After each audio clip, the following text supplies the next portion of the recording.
Let me go to Peter MacKay, okay?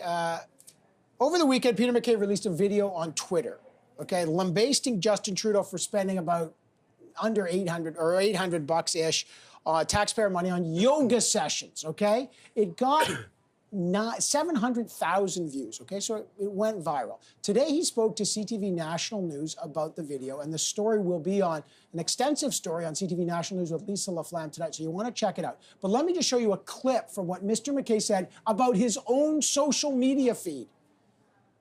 There's a video put on Twitter talking about Justin Trudeau's yoga expenses. And is that civil, though? I mean, highlighting 800 and some odd dollars in yoga expenses? No, it isn't. And that was something that happened that I'm not proud of. I don't have the opportunity always to vet every single thing that goes on that social media account. So we're going to do better. Gary, Peter MacKay, who's referred to himself on social media in the third person, who is now, that got a lot of views on the yoga. He hasn't taken it down, but he's apologized for it. What do you make of this? Yeah, I think what the idea might have been is, you know, Andrew Scheer got into some trouble for using party funds to claim some things. I think Peter MacKay was maybe trying to make the same connection there. It's clearly not working.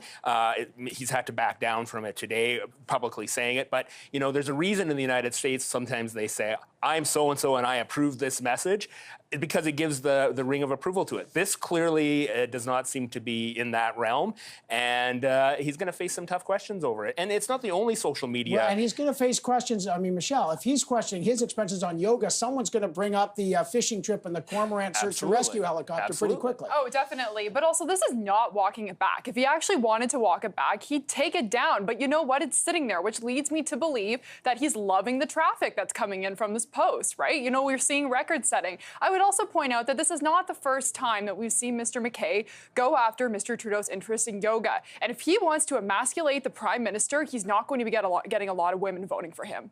Interesting. What do you think? I think it's kind of indicative of the fact that he's pulling it back, or at least he says he's pulling it back without actually taking the thing down.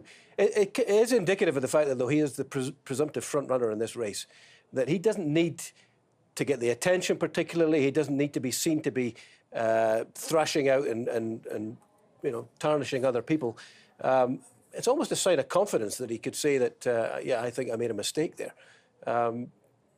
He's well ahead in this race. I don't think any of the other candidates would have done this. Well, he was doing a little verbal yoga there, trying to twist out of that one. And apparently something else happened during the course of that interview with Peter MacKay that's worth watching tonight. So you'll definitely want to catch Heather Wright's entire interview on CTV National News with Lisa LaFlamme. But Scott Reid, what did you make of this and what he's doing? What does this say about his strategy? Well, there is none. It's weak T. Look, it's very simple. And I hear what John's saying. I don't disagree with John. Peter MacKay is going to win this thing by a mile. But when people whisper about whether or not Peter MacKay has what it takes to actually be a leader, to actually be the Prime Minister, this is the kind of thing, as small as it is, as microcosmic as it is, this is the kind of thing you reference, because it's what Michelle just pointed out. If you're going to speak out in public, if you're going to go to that extent and say, I'm going to distance myself from it, then do something about it. Then fire the person that put it up. Say, I'm not going to have that anymore. I'm getting rid of the team that's doing my social media. He didn't do any of that. He didn't even take it down.